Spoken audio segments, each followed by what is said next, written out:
Good evening. It's January 10th, 2025, and tonight's LaRouche Organization Symposium is going to take up a very important topic, which is the question of the nationalization of the Federal Reserve. Why should it be done? How do you do it? This is very important because one of the greatest vulnerabilities of the incoming Trump administration is that there is not one among them who has any clear understanding of the science of physical economy as Lyndon LaRouche did. Now, Lyndon LaRouche, of course, was extraordinary. He didn't make an error in his economic forecasting, and he had an approach very much based on physical science, not monetary theory. But I have two guests tonight who are going to be discussing this, and it would be very, very important for those of you, which I hope is everyone, who want to make the incoming administration successful, not only at ending perpetual war and genocide, but in lifting the United States and other nations out of the abject poverty and misery that most people in the West are facing. Would seek to understand this and pay close attention.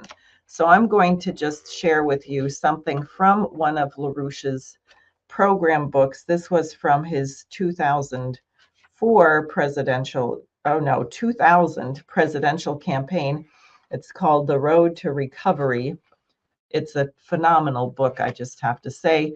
And there's a chapter called Tariffs and Regulation, where he talks about his triple curve function, and he makes 2 points.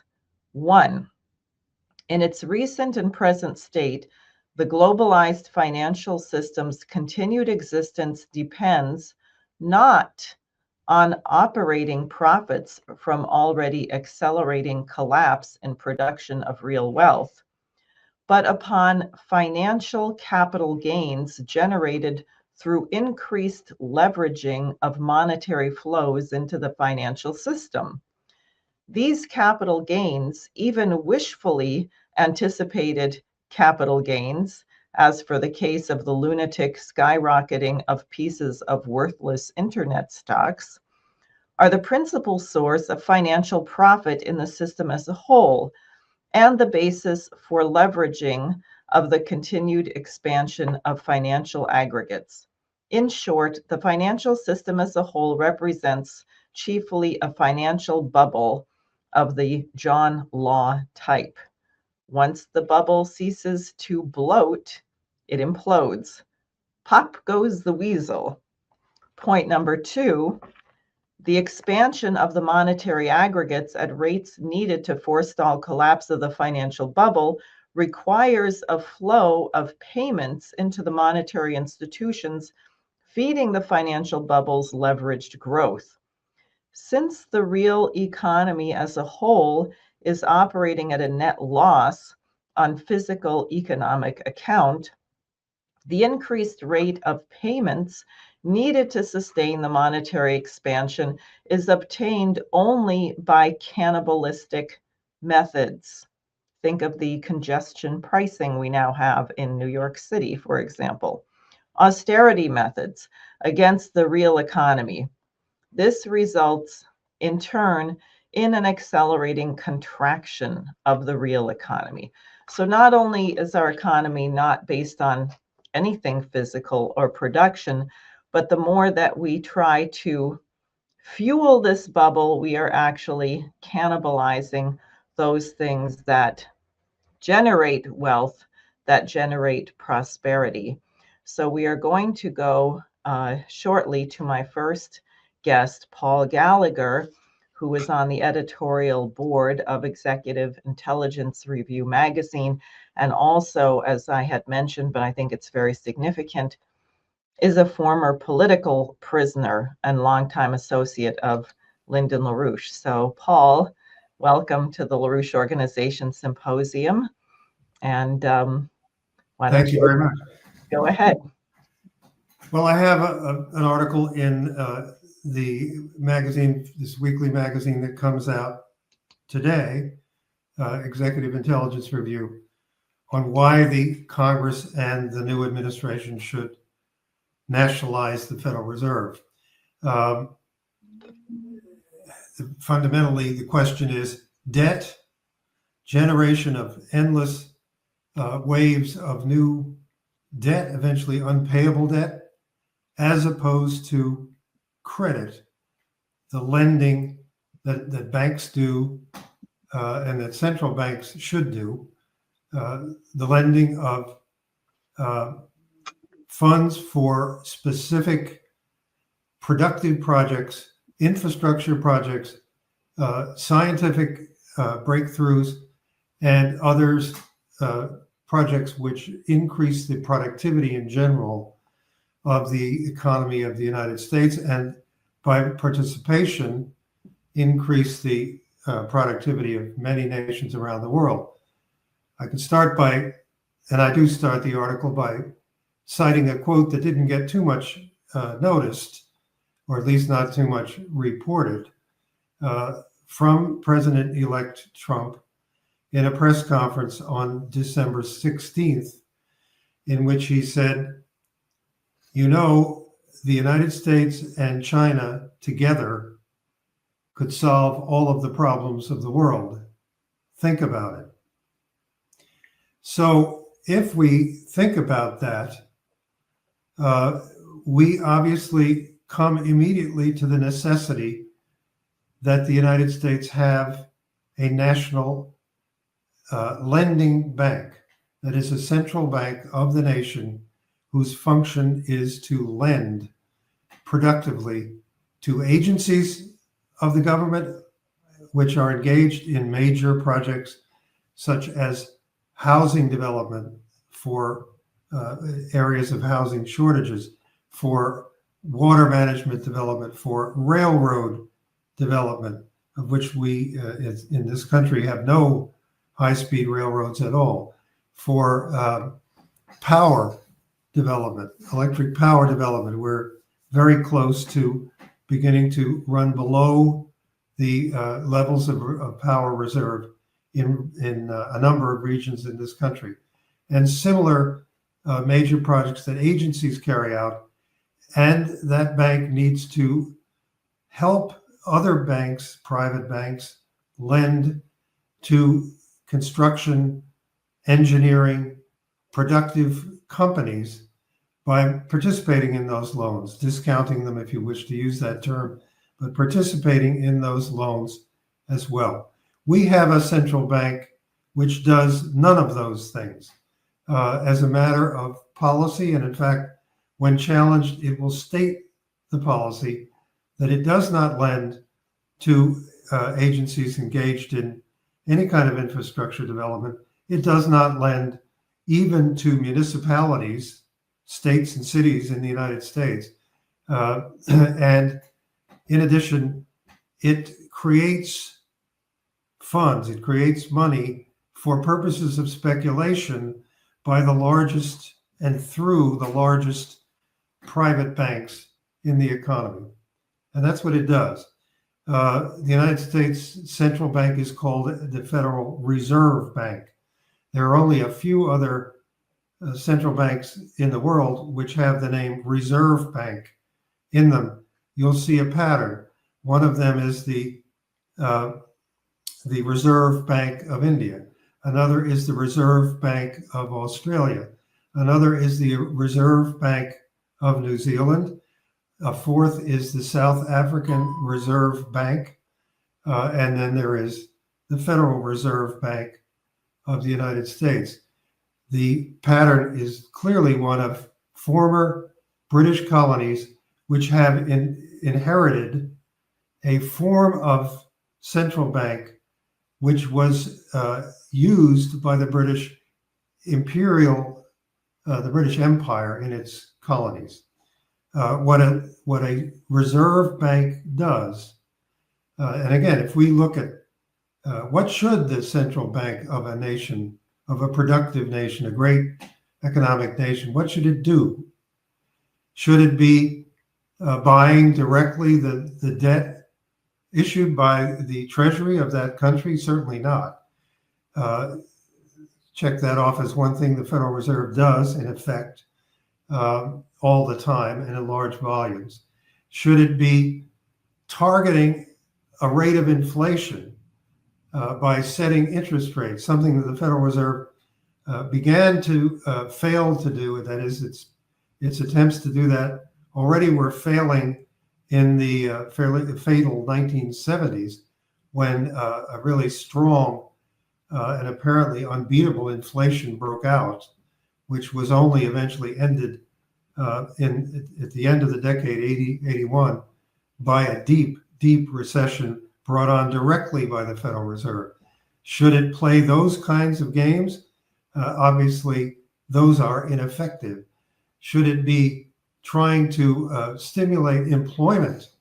Should it be fiddling around with very short-term interest rates that are loaned among banks overnight, in effect, and by doing so, trying to affect the rates of mortgage loans, the rates of business loans, which clearly does not work? We see right now that the Federal Reserve, since September, has lowered those very short-term rates by a full percentage point. And during the same 3 months, the longer-term rates went up by more than a percentage point each. The 10-year Treasury rate on which mortgages tend to be based, and the 5-year Treasury rate on which many business loans are based, were going up in the opposite direction. The central bank does not do any of those things effectively. What it could be extraordinarily effective at doing is lending on a large scale into what is necessary internationally, at least low single-digit trillion dollars in loans each year for the most transformative development projects, including a few in our nation, but the most transformative development projects around the world. And there is nothing that it could better do and with greater effect than if it did them, as the president was implying on December 16th in that press conference, if it was the United States and China together, as he said, they could solve all the problems of the world. Well, they could certainly solve this one problem that the Federal Reserve has otherwise helped to create. And that is the problem, especially in the last 5 years. And that is the problem of an unbearable burden of debt and lack of availability of credit for development in so many of the major developing countries around the world. I could just quote that the Foreign Affairs magazine, this is just one of many, but it is a very prestigious magazine, July 11th, 2024, in an article in Foreign Affairs, quote, "When the Federal Reserve raised interest rates on U.S. Treasury securities in March of 2022, low-income countries' currencies declined in value and their governments lost access to capital markets." That is a deadly situation for those developing countries, one which has led now to a situation which is reported as follows. If you take all of the developing countries in the world, the low-income ones, the medium-income ones, the ones which are verging on being developed countries, for example, like Indonesia, which joined the BRICS today, if you take all of those countries together, all of the debt that they currently are paying debt service on, as opposed to their government revenues, they are paying on average 42% of their total government revenues to service their debt. That's every year. The United States, by comparison, is paying approximately 16%, 1/6 of its government revenues to service its debt, even though that debt is exploding. The explosion has gone much, much further with the developing nations, to the point where they pay almost 3 times the share. 42% of all of their income revenue goes into simply paying the debt service on their on their external debts. And that means that it's far more than they're able to spend on the development of healthcare systems, far more than they can spend on education, on any kind of development. They have to keep servicing that debt, which is at a higher and higher interest rates, far above the interest rates that the Federal Reserve has driven up, where it went up to 5 suddenly in a year, from 0 to 5.25%. These countries are paying far, far higher rates than that because of the depreciation of their currencies. In response to what the Federal Reserve has done, it has been a wrecking ball, not an agency to solve any problems of the world by the United States and China together, but rather as a wrecking ball to create these problems. And it has directly, and I'm not going to go into detail to begin because we want to have some discussion here. It has helped to create those destructive problems directly, and especially since 2019, with the debt burden, which it has created with this interest rate spike that it implemented, and also with the beginning in the middle of 2019, in September of 2019, with what was called quantitative easing 5, and then in March of 2020, colloquially called quantitative easing infinite, which set the United States on the road to issuing $6 trillion in new Treasury debt since then. Now, this is a period of less than 4 years. $6 trillion in new Treasury debt in that period of time, and $5 trillion in additional creation of money by the Federal Reserve itself during that same period of time. And that has set us on the road to the current $36 trillion and rising US debt, which is increasing by something on the order of 6 to 7% every year. It has also increased the global indebtedness on the order of from $210 trillion approximately a decade or so ago to now, I believe, at the end of 2014, it will be found to be at $335 trillion and growing at between 5 and 6% a year. Now, what country other than China do we know of that has consistently grown at either 5 to 6 or 6 to 7% at any time in the last 10 to 15 years, matching that rate of global debt increase, and certainly not matching that rate of US federal debt increase?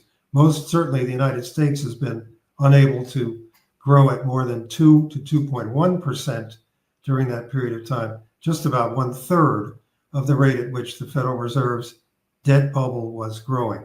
So just to sum it up, as an opener in this discussion, what a reserve bank does is it creates new excess reserves and deposits them, in effect, in the few largest banks that are headquartered in the nation. In our case, the half dozen or so largest Wall Street banks and a very few others receive excess reserves from the Federal Reserve, which creates them essentially out of nothing, and deposits them with those as electronic reserves with those banks.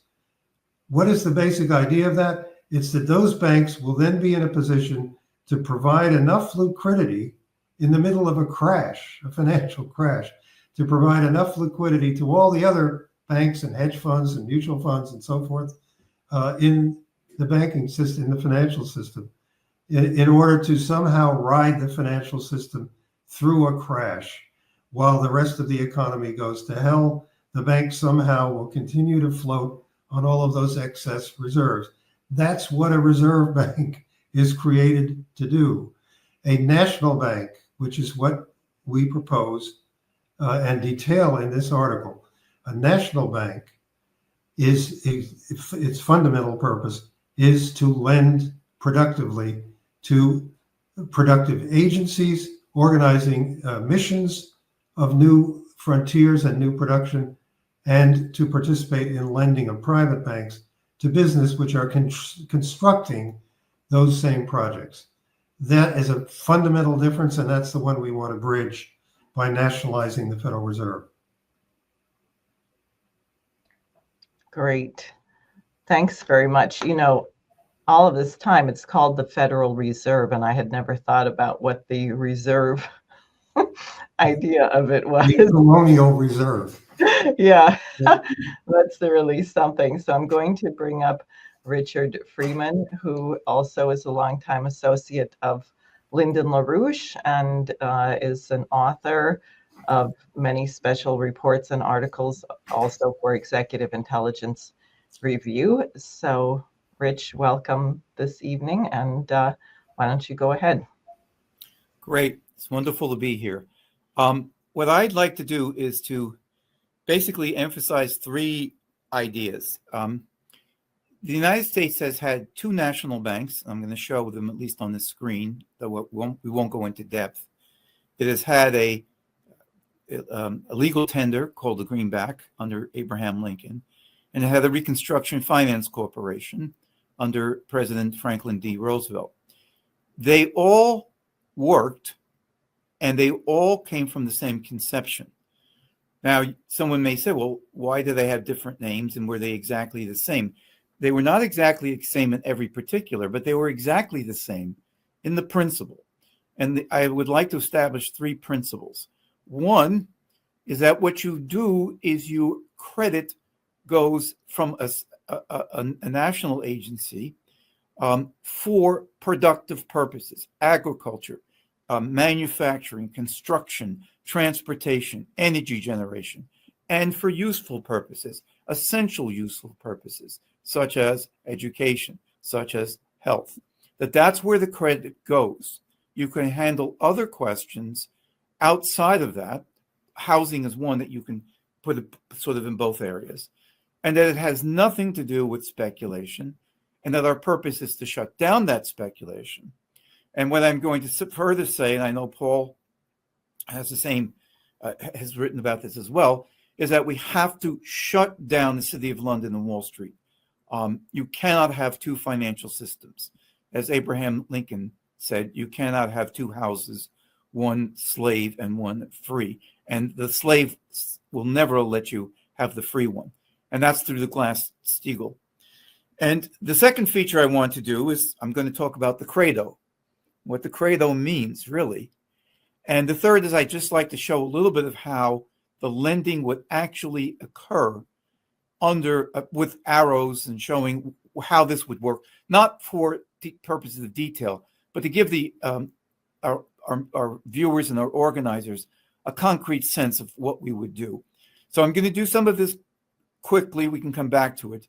But I'd like to touch on these three ideas, all of which are governed by Lyndon LaRouche's conception of potential relative population density, which does not mean how many people you can stack on top of each other upon a square meter or square mile, but it means how do you support through the creative mind of man the development of the highest levels of what we call free energy or anti-entropic growth, such that the quality of man through each cycle of production is higher, such that the potential of the fertility or the productiveness of the whole economy has changed as a whole, not individual factory by factory, so that we end up at another manifold of development.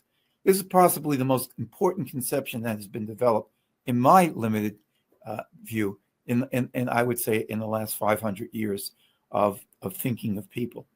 So if we could start with a couple of these slides, as I said, we'll go through them, some of them rather quickly, but this is the first national bank of the United States. It's based in Philadelphia. It ran for a 20-year charter, 1791 through 1811.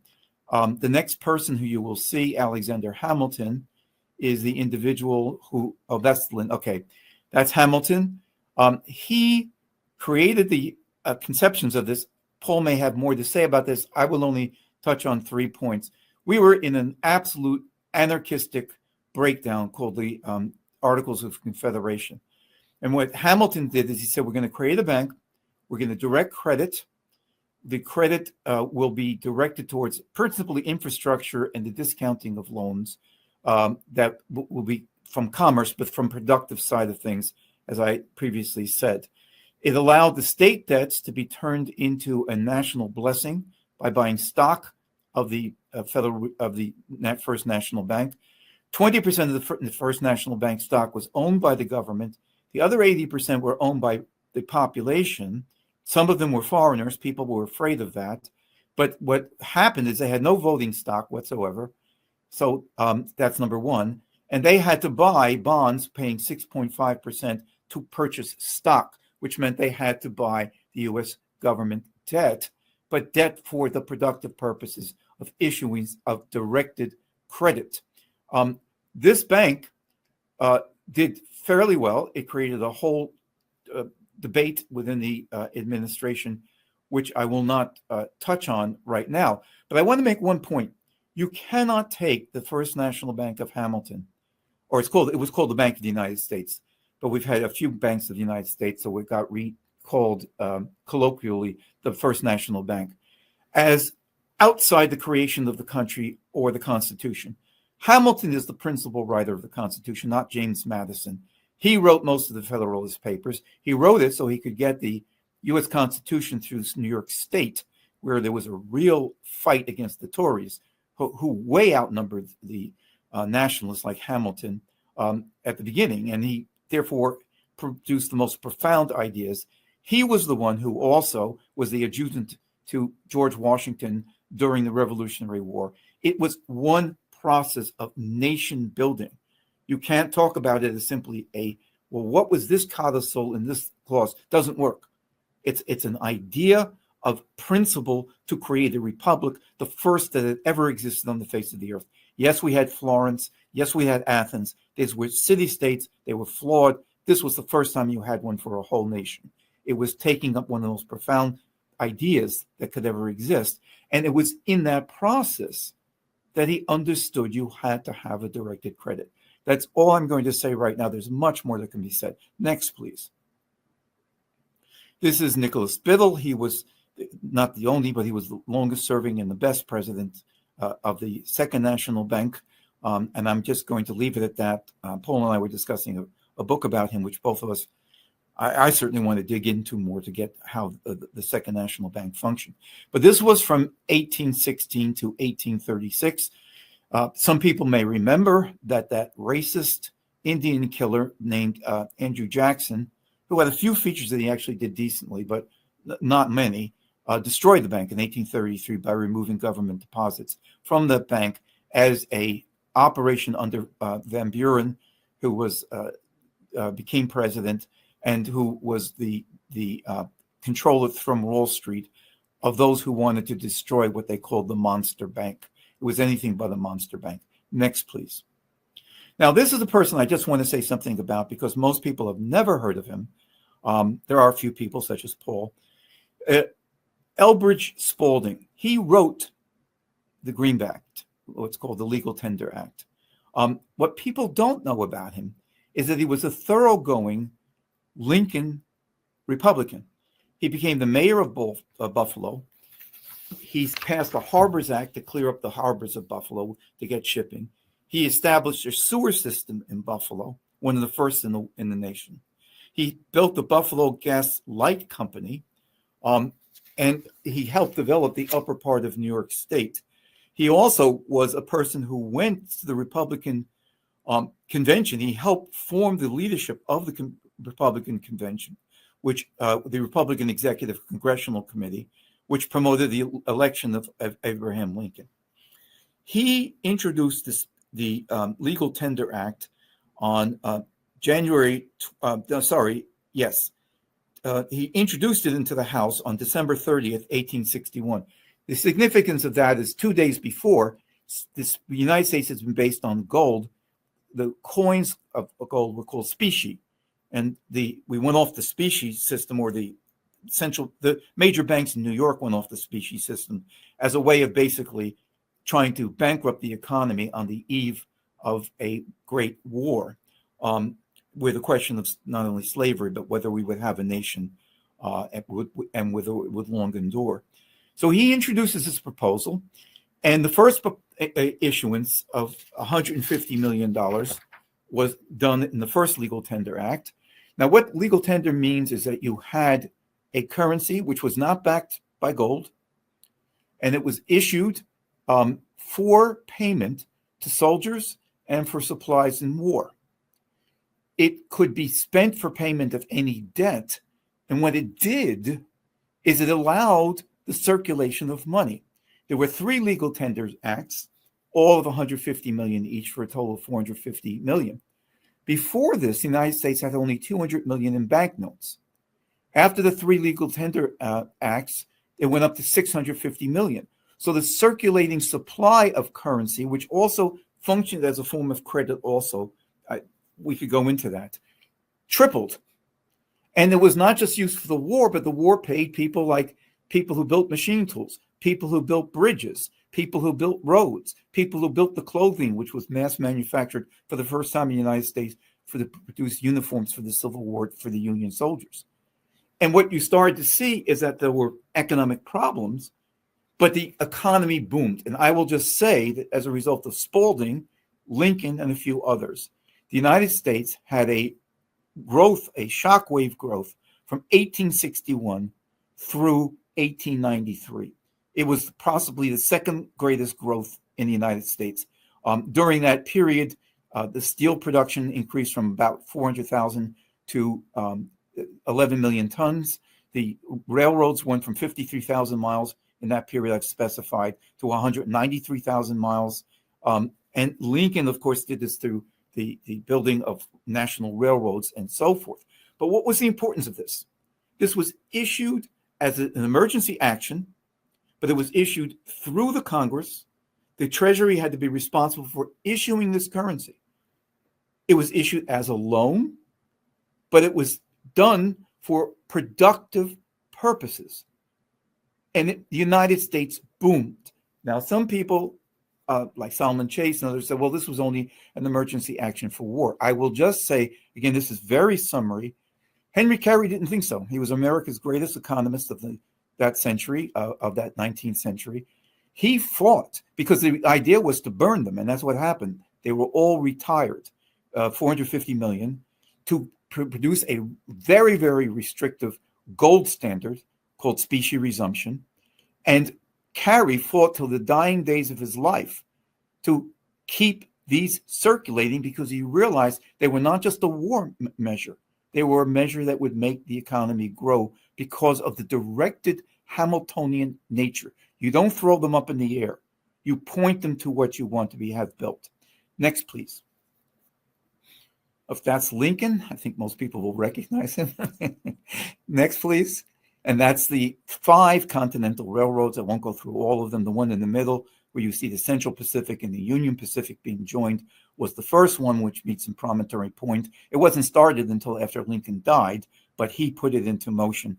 Lots could be said about that because this took the trip for a young man who wanted to go, say, from Atchison all the way to San Francisco, 4 months. It took it down to 4.5 days.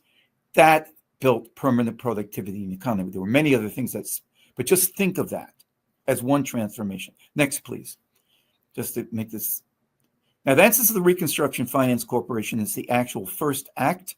You can't read it, but it says July 21st, 1932. It was passed under Hoover to bail out the banks and to bail out the railroads, which were the largest industrial firms in the United States that were collapsing. Did nothing of any good. Next, please.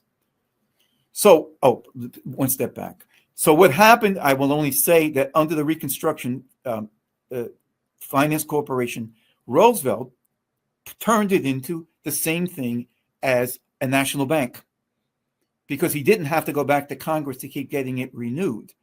It lent between 1933, when he took office March 4th, 1933, through 1945, it lent $33 billion.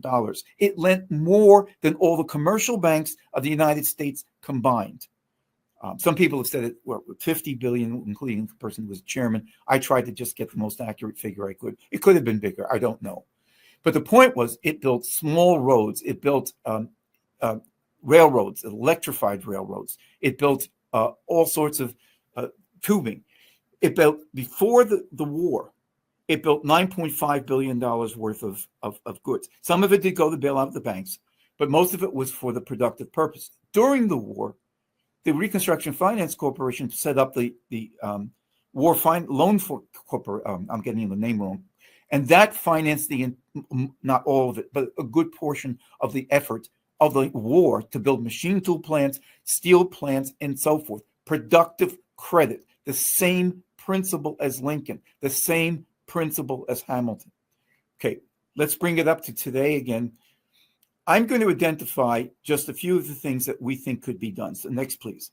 And these are projects, 5 of them. I've talked them over with Paul. We've talked about others. There's many more that could be done. This would be an electrified rail system of 42,000 miles. Instead of, we have an electrified railway system, if you want to be generous, of about 600 miles in the United States, counting part of Florida and parts around Boston. That's it. And this was developed principally by Hal Cooper, a very smart and person. I worked with him on some of this. Next, please. So that would be one area. A second is to bring water from Alaska, the Yukon and the Mackenzie rivers down into the lower 48 states, 48 states, and into Mexico. It's called North American Water Power Alliance. We could go into it, but it would be nuclearized in a very important way. But this will bring permanent productivity. It's inter-water basin, watershed, water movement of the exact same sort we do in Africa. Next, please. This is a nuclear power plant, and I want to use this for a purpose. This is just one in Arkansas. It's the Russellville, Arkansas nuclear power plant. I want to, next, please. Thanks, Diane, for all this. I just want to show you what goes into this, because this is going to be part of it, the last thing I say. Look at the number of pumps, 70 to 90, large ones, small ones, tanks, heat exchangers, compressors, fans, cranes and hoists, diesel generators, prefabricated equipment, valves, structural steel. Of course, you have to have containment vessels. I'm going to use this in a second. This is what will build. We need about 150 new nuclear power plants. Our fleet has been shrinking. But I'm going to use this for the example of how the credit goes. Next, please. This is Apollo 11. We need a space program. We need a major space program. We need to think about going out into space for 1,000 good reasons. Next, please. And this is a national ignition facility at Lawrence Livermore National Laboratories, which has achieved some very impressive features of what would be needed for a fusion program. Itself is not a fusion program as such, but it's doing work that can be very valuable when combined with other. Those 5 areas would be something that would be of absolute importance. So that the nuclear, the high-speed rail, the space program, the fusion program, and the water management called NWAPA. Those could be each absorb at least $200 billion. Next, please. Now, I want to just end up with 2 things. The first is the word credo. And anyone who has sung in the chorus, and people may know that Diane is one of our directors, choral directors, knows that anytime you sing the Mass, you sing credo in unum Deum, and partum, and you go through it, and so forth. What is the word credo? Well, the word credo comes from the Latin word, probably butchered, Paul will probably correct me, credere, which is the same word. And what you're saying is, I believe, the first things, I believe in one God, credo in unum Deum, and so forth. You state, it's called, it's the creed, Nicene Creed, and you state your belief. It's a belief. Credere means belief. Credit means belief. Credit means belief? Yes, because you're stating your belief in the future. Is your future, worthless things like Bitcoin and so forth, speculation, slavery of trading people around, drugs and so forth? Or is your future a belief in the power of mankind around the world and the things that are needed to do it? When you lend credit, you're lending from the future to the present based on your vision of a future based on potential relative population density and the perfectibility of man. That's what credit is. People say, I want my credit based on hard stuff, gold, this, that. Forget it. The hard stuff is what you do with the economy and men's minds. Last, please. I hope I don't have time. Okay, so let me just say what's going to happen, because Lynn talks about it, so Lyndon LaRouche. This is if you had a national bank in the United States. It would extend credit to a commercial bank. Why? Well, let's take Westinghouse and say they want to build a nuclear reactor in the United States. The bank, we'll call it Commercial Bank A, would take the paper, the credit, the agreement to build this plant. Let's say it's a gigawatt plant. And it goes to the Bank of the United States and says, please lend some money to me. Under the system that LaRouche is conceiving of, the Bank of the United States would lend something like 40 or 50% of the value. So in other words, if the project was $1 billion, then it would be lent $400 to $500 million would be lent from the National Bank of the United States to the commercial bank. The commercial bank would come up with the other 50%. The Bank of the United States might lend at 2 to 3%. The commercial bank may lend at 4 to 5%. You would get a blended interest rate of somewhere in between, let's say 3 to 4%. The Bank of the United States is not interested in making money. It has to just service the ability to carry out its lending operations, pay for its staff, and so forth. So simple. Bank of the United States lends credit to a commercial bank. The commercial bank takes that credit after presenting papers that it will build. And you will have to have tranches showing you've accomplished a certain amount of work by each year to get your next tranche. Next, please. This last thing. I hope I haven't taken too much time. Now, this is what we're going to do if we had an international development bank. And I want to show you what it would be if we had Westinghouse Nuclear. So the Bank of the United States lends to a commercial bank, which lends to Westinghouse. But let's say we're building this for Malawi, or we're building this for Ecuador.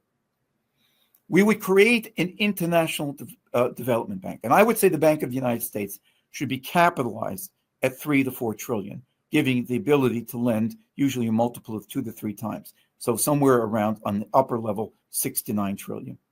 But LaRouche proposed in 1975 that you would have an international development bank, replacing the IMF. It would also lend credit to Westinghouse. So now you have 2 sources of credit coming into Westinghouse, the National Bank of the United States through the commercial bank and the international bank. Now let's look at some of those things we said. This is my last point on what we saw has to go into a nuclear power plant: piping, heat exchangers, compressors. Westinghouse tells people, I'm placing an order with you for piping, for heat exchangers. You're going to build them. Well, they need money. Well, they get some from Westinghouse, but they have to go to the commercial banks.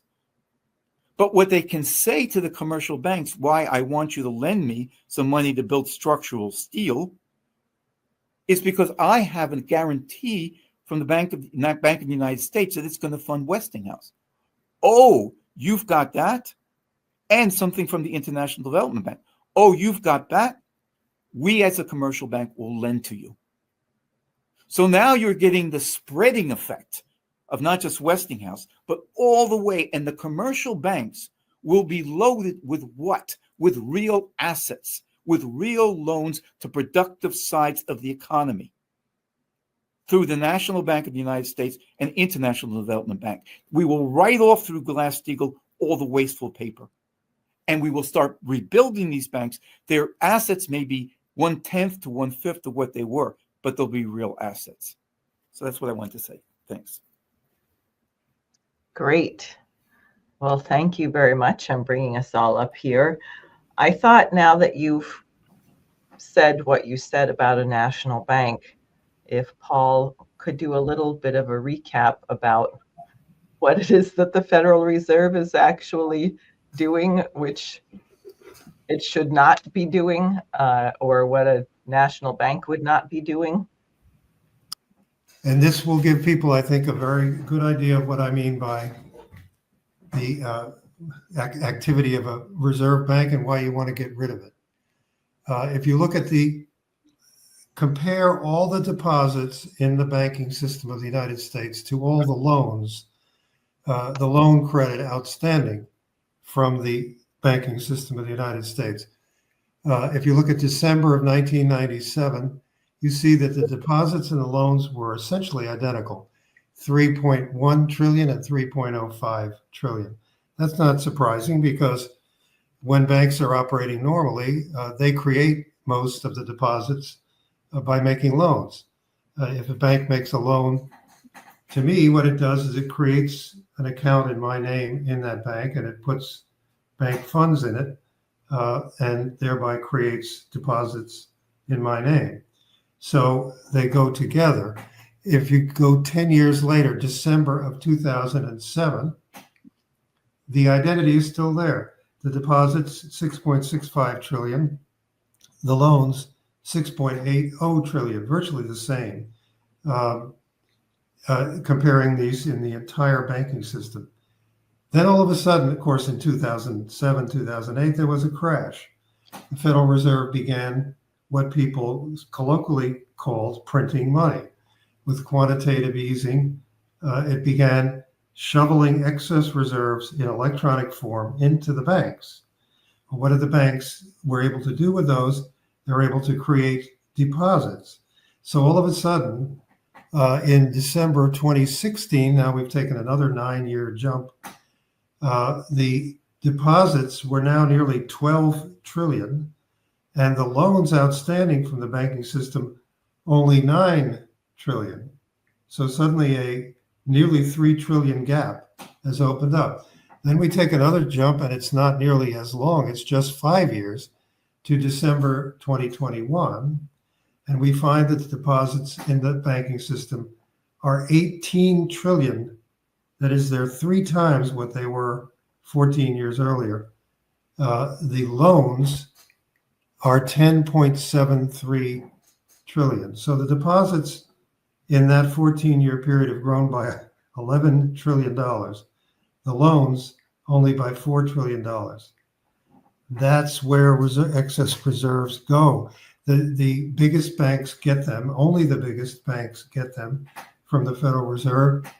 They manifestly, after a crash, when they're saving themselves, when they're floating themselves in the banking system above a crash of the economy, they don't loan those reserves out. Rather, they use them in other ways, speculatively, within the banks themselves, within the biggest banks themselves.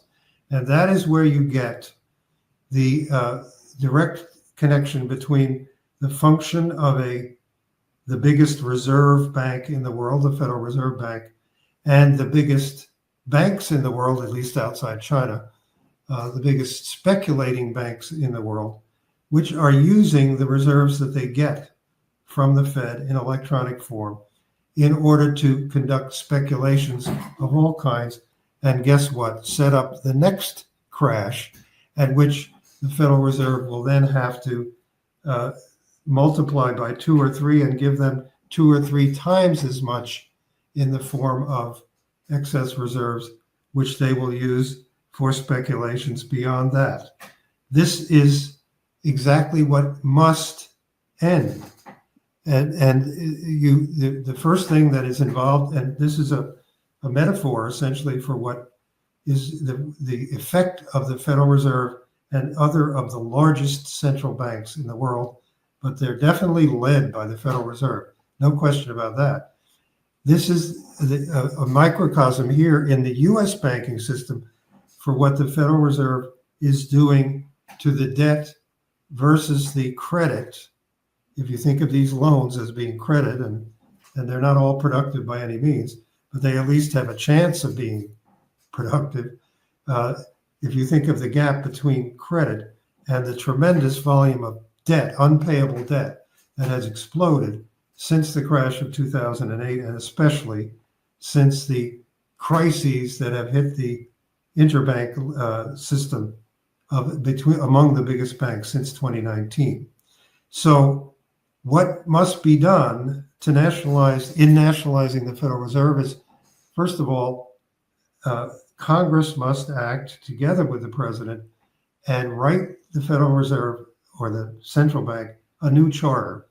It must, in the process, remove the current management of the Federal Reserve, replace it with a management of people who know something from experience about engineering, construction, productive business in general. And it must forbid them from continuing, the new bank, the national bank, from continuing to create excess reserves in this way, which is colloquially called printing money, as I mentioned. It then is able to lend the currency, which may be created by the Treasury for purposes of lending only, not for purposes of just spreading and spending on anything, but for purposes of productive lending only.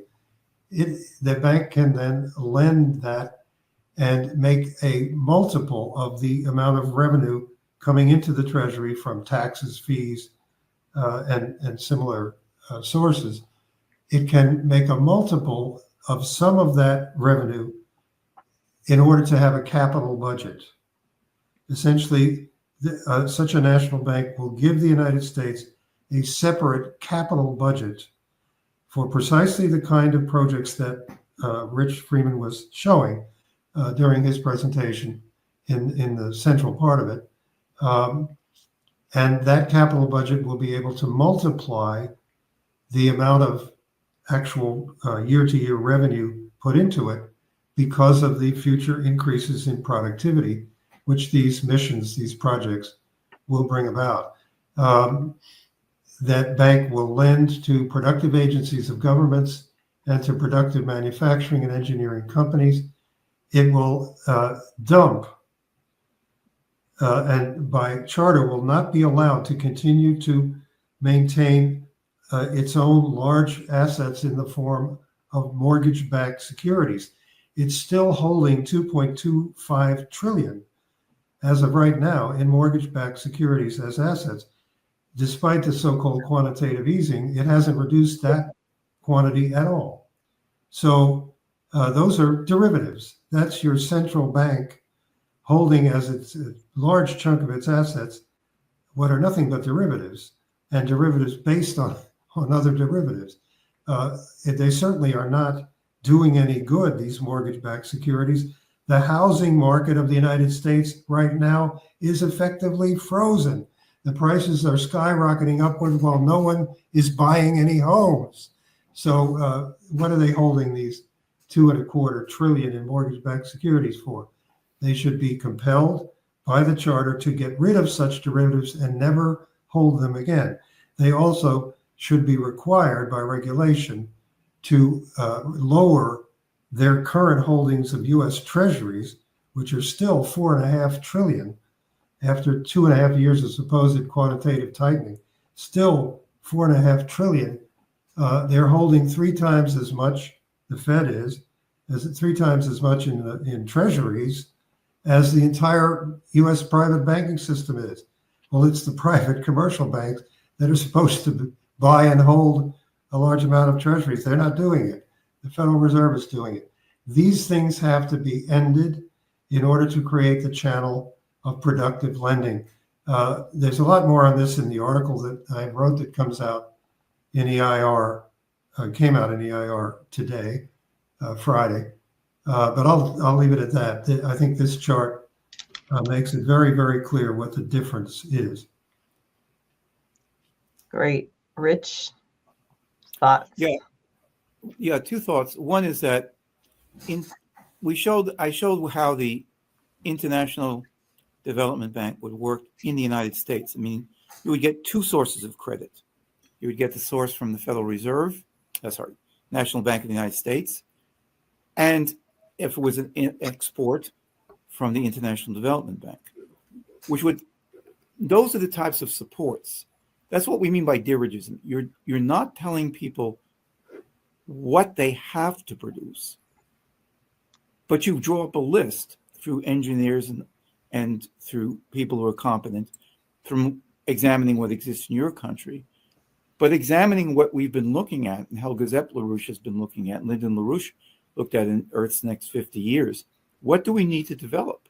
What are the water systems, the power systems, the electricity systems? What are the different types of factories? What are the capital goods? Most countries don't have machine tools. They don't have a railroad, or they have a limited railroad, some of them. These are the sorts of things that can be built. You would have an international development bank make that lending. There would be no strings attached. I mean, you'd have to have performance contracts, but there would be no conditionalities and so forth. And they would also have their own national banks. So that would do two things. You would change our relationship to the developing world, because the other side I didn't go into is what America could export. We want to end the migration from Honduras and El Salvador and Guatemala, the Northern Triangle. We have plans that could actually develop them. You want to wipe out the drug gangs, just don't line them up and sit them in the middle of a square. Build everything that we know needs to be built there, and you will shut off the drugs, and you will have people not wanting to leave their country. They'll be excited to see what was their country 10 years ago and where they can become in 10 years from now. And this is the reason people become patriots in the good sense of their country. They want to raise their children there. They want to develop as contributors to the world. The other thing that this will do is I don't think repurposing the International Monetary Fund will occur. We might be able to, as we're saying, nationalize the Federal Reserve if we have the concept of a national bank. But we would wipe off a lot of the debt. This is the year of the Jubilee. We would do exactly what they did in Ecuador 20 years ago, which we will have in our publications, where they figured out that less than 10% of all the debt that Ecuador had incurred internationally was legitimate, and only keep that amount that was legitimate and pay that off. We would do this for every country. I would suggest, and we don't have a figure on this, so I don't want to suggest this for the LaRouche organization or for the Schiller Institute, but just looking at the massive needs in the developing sector, we're probably talking about a bank that needs to be capitalized at somewhere between 5 and 10 trillion, so that if it lends 2 to 3 times that, it can lend somewhere, let's take 15 to 30 trillion. The needs are just so great. Remember, credit is not inflationary. If you invest in things which transform in a revolutionary way science and nature, you make things cheaper. If you make things less expensive. Just think of the simplest thing about what happened to the computer and what we're able to put on a single chip, which you couldn't put onto a computer, an IBM computer that occupied 2 rooms back 40 years ago. Is that more expensive or less? If you issue credit X, but can produce product Y, which is greater the amount of credit that you issued, then it's deflationary in a good sense. So those are some of the principles. And the last thing I would just raise, and you, Diane, or Paul may have more to say on this, we have to put Glass-Steagall into effect. Glass-Steagall is not just dividing a bank into a commercial bank and into an investment bank. That's not it. You can do that. It wouldn't change anything. You have to write off the paper. You have to change power. We have to change power in New York and London. We have to break their power once and for all. It was not done after World War II. It was not done at other times, so that we can then go ahead and put in an international development bank, which is genuinely for the purposes coinciding with the work of the BRICS that it's intended for. Just what you're saying reminds me of something else, and Paul may have other things, but the whole question of profit, right? Because if things are in the hands of just private commercial interest owned by a particular individual, the individual is interested in making a profit. Now, it seems that the government absolutely could regulate such things and say that you're not entitled to make more than X percent profit, but also one of you had said earlier, the point is not for the government to make profit. What would the government, the profit of the government is actually the well-being of the American people. That's the type of profit that a government should be striving for. And hopefully people will come in and out of the government and not be there for centuries until they're sitting around in diapers and freezing in strokes while they're speaking places. But that's only true for presidents. Oh, I'm sorry. No, we have a number of senators. We've seen them, Mitch McConnell and others. They suddenly, stop. Nancy Pelosi gets down on her knee and can't get up again and breaks her hip wearing 15-inch stiletto heels. I mean, these people are crazy.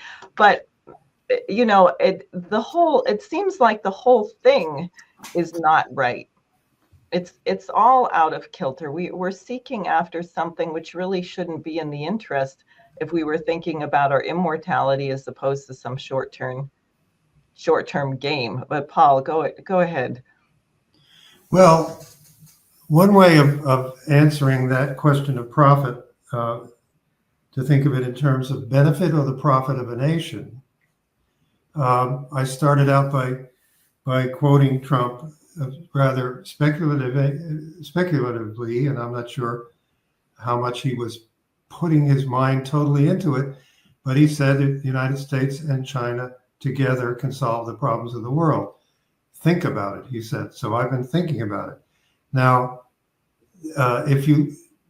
he obviously is always comparing China to the United States with a certain competitive passion, let's say. So let's compare the profit. During the period, essentially since the crash of 2007 and 8, taking the period beginning in 2009 and going up till the Fed really began to go haywire in 2019. But taking that decade there, the lending became credit internationally for developing countries became harder to get. Despite the fact that everybody was saying during that period of time, my God, the interest rates are zero.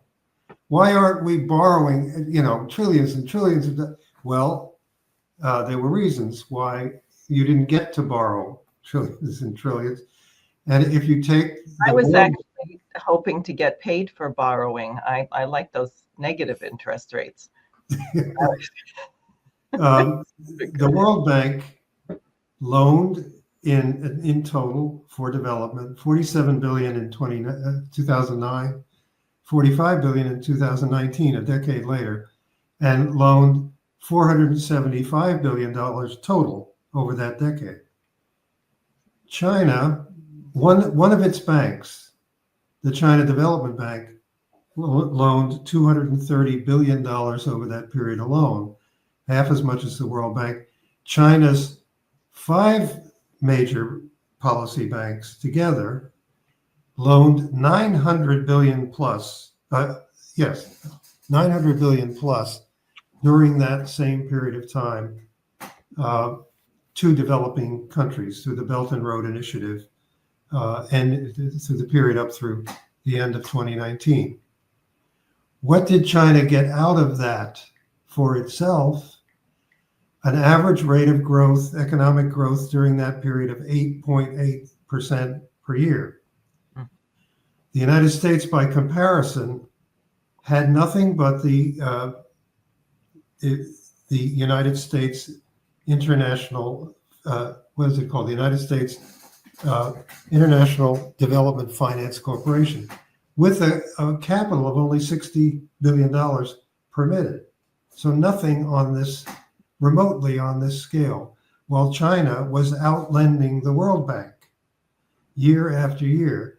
What China got out of it was 8.8% growth every year. What the United States got out of it was an average of 2% growth every year during that same period of time.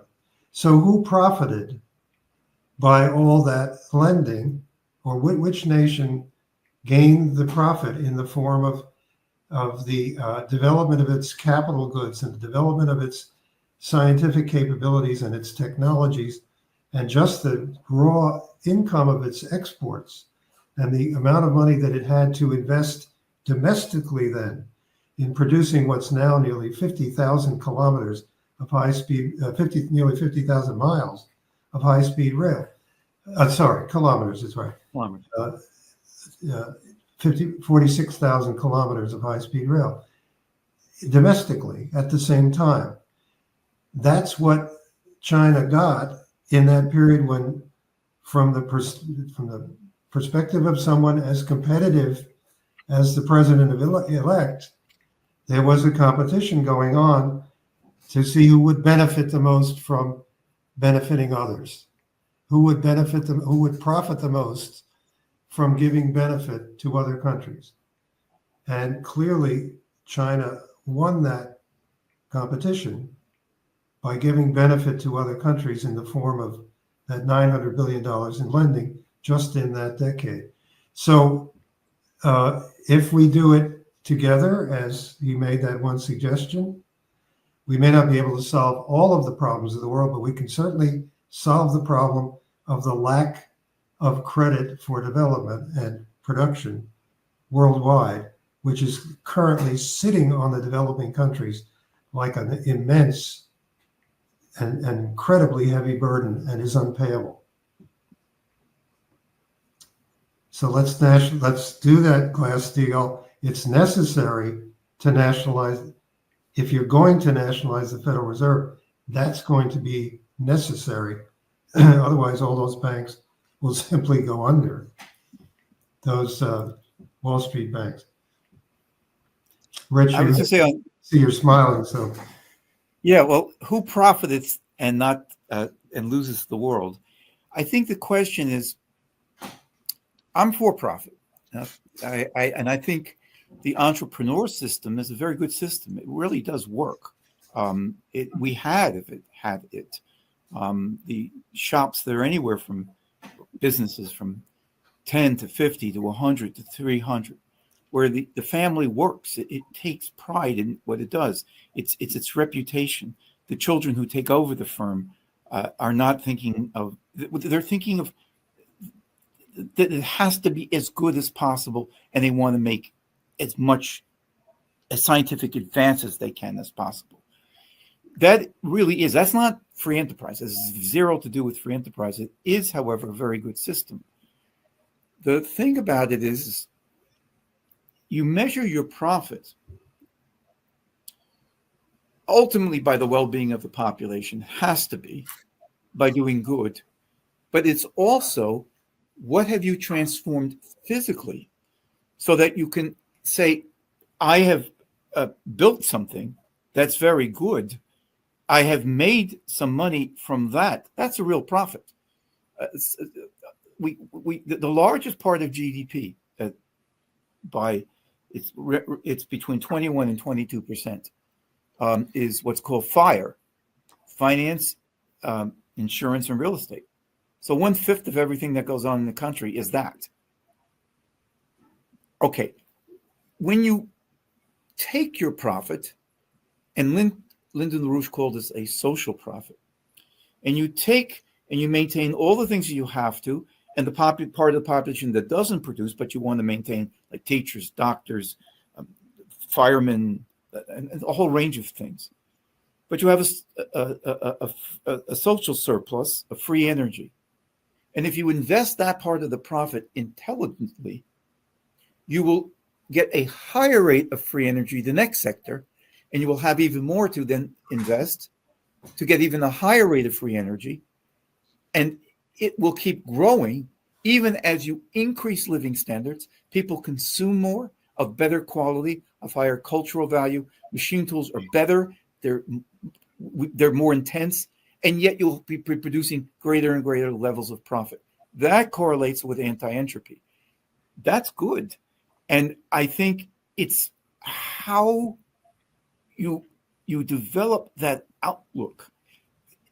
The funny thing about it is, and we've talked about this, you and I, Diane, and Paul over dinner and elsewhere. I mean, things look so terrible, but this thing can be snapped, not just through the bricks. The hold that this has, this evil, degenerate culture, it's very bad, but it also can be snapped. And it can be snapped in a moment, in the twinkling of an eye.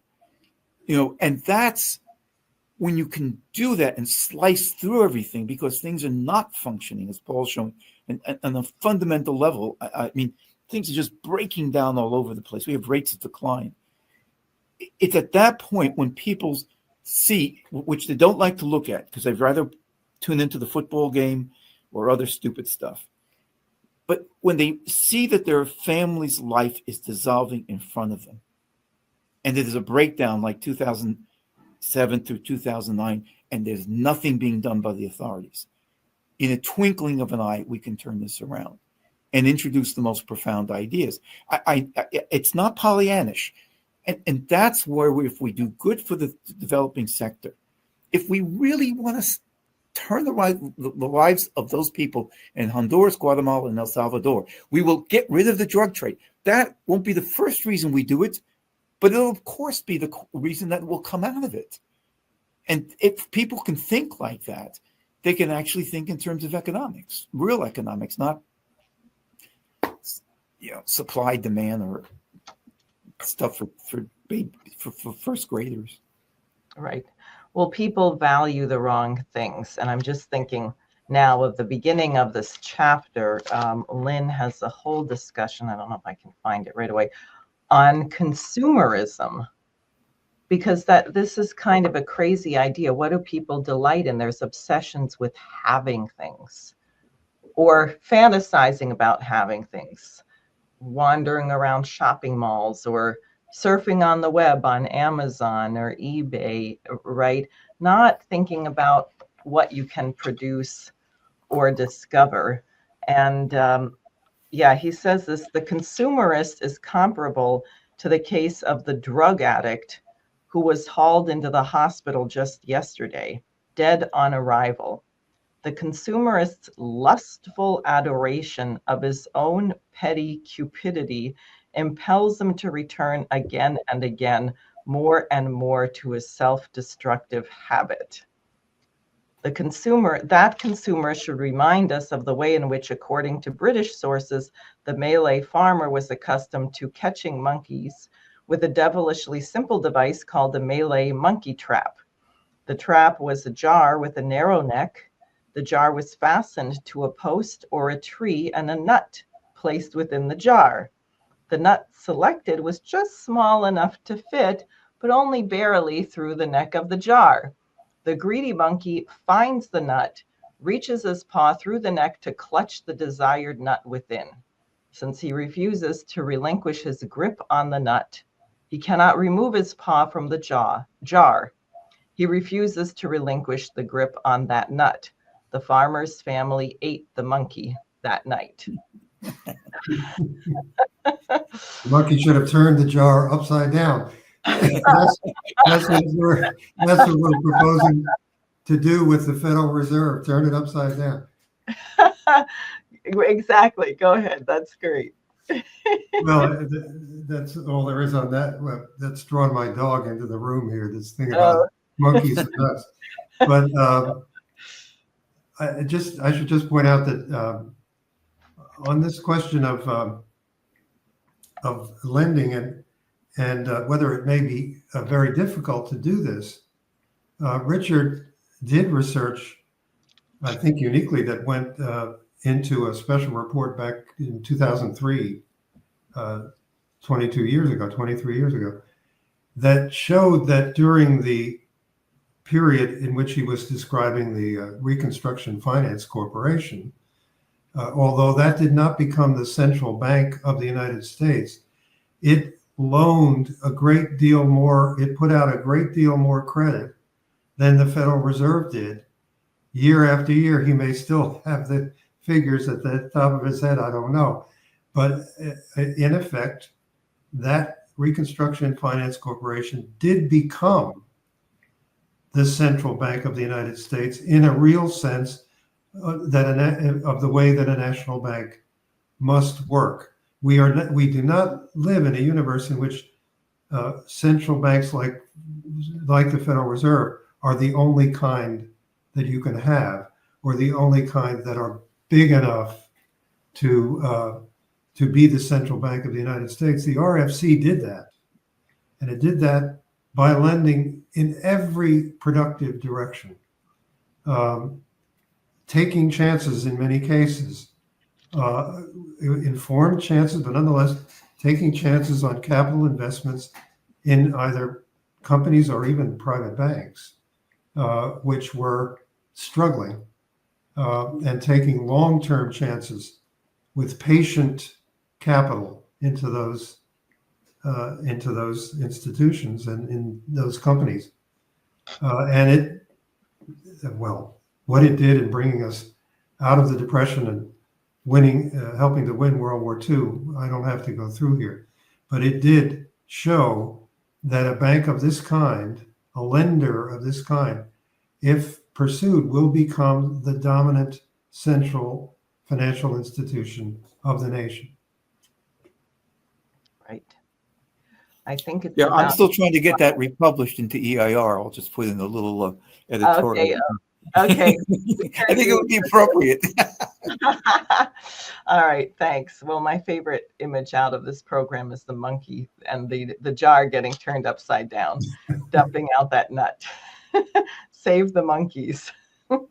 Save the monkeys from their own consumerism. Lynn goes on in that to say that it's not a far stretch to go from consumerism to astrology and horoscopes and fetishes of all kinds of crazy things that have nothing to do with reality. But I think this has been an extremely important discussion. I would encourage people to share this far and wide. And the paper that's coming out in this week's, or has just come out, it just came out on January 7th, of the Executive Intelligence Review. It's there. You can find it at larouchepub.com, EIR.news. I would encourage people to subscribe to that as well and to contribute to the LaRouche organization.